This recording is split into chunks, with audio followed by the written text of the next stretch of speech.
The standard of living is going down today, but it's going down and the middle class is hurting because of the monetary policy. When you destroy a currency, the middle class gets wiped out. It has to do with a fiscal policy, monetary policy, and foreign policy of way too much spending. Congressman Paul, this comes from Jay Majumdar from Roswell, Georgia, and he wants to know if you agree with Senator McCain's statement that the United States might need to have U.S. troops in Iraq for as long as even 100 years.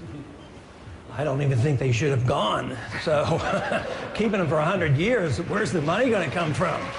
You know, the country's in bankruptcy, and when I listen to this argument, I mean, I find it rather silly because they're arguing technicalities of a policy they both agree with. They agreed going in, agreed for staying how many years, and these are technicalities. We should be debating foreign policy, whether we should have interventionism or non-interventionism, whether we should be defending this country or whether we should be the policeman of the world, whether we should be, you know, running our empire or not, and how are we going to have guns and butter?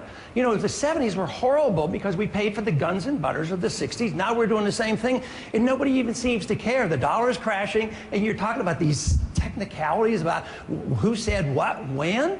I mean, in 1952, we Republicans were elected to stop the war in Korea. In 1968, we were elected to stop the war in Vietnam. And tragically, we didn't stop it very fast. 30,000 more men died. So when I talk about these long-term stays, I think, how many men are you willing to let die for this? For something that has nothing to do with our national security. There were no Al-Qaeda there, had nothing to do with 9/11, and there was no threat to our national security. They never committed aggression. It's unconstitutional. It's an undeclared war.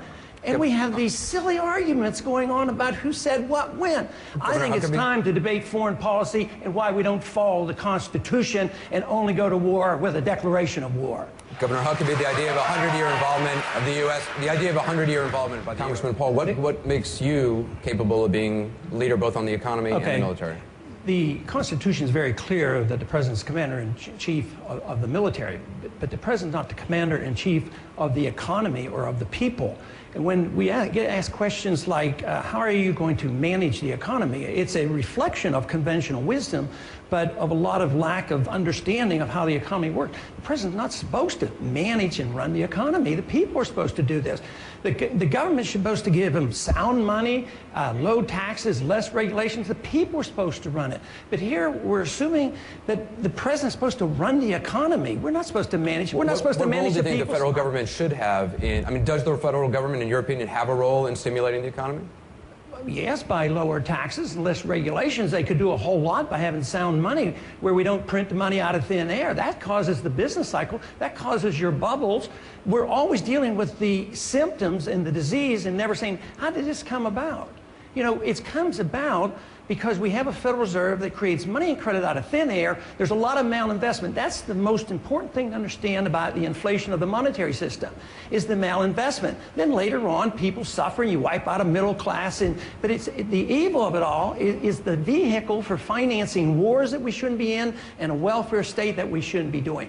So yes, we have a role to play, but it's a negative role. We want the people to be free. We don't want to manage the people and tell them how to live. And we need a commander-in-chief. But the most important thing on it as a commander-in-chief is not moving troops around as much as it is having a wise foreign policy that doesn't get us involved in so many things, and we get trapped and we linger. Year after year, we've been doing this for so long, and I like President Bush's argument that we have a humble foreign policy when he ran in 2000 and that we not be the policeman of the world. I supported Ronald Reagan in 1976, and there were only 4 members of Congress that did, also in 1980.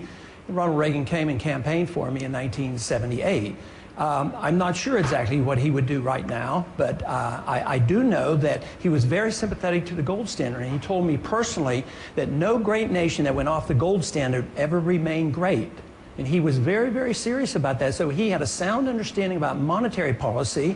And for that reason, I would say look to Ronald Reagan's ideas on money, because he too was concerned about runaway inflation and what it does to a country when you ruin the currency. And that's what's happening today. The dollar is going down, and our country is going to be on the ropes if we don't reverse that trend.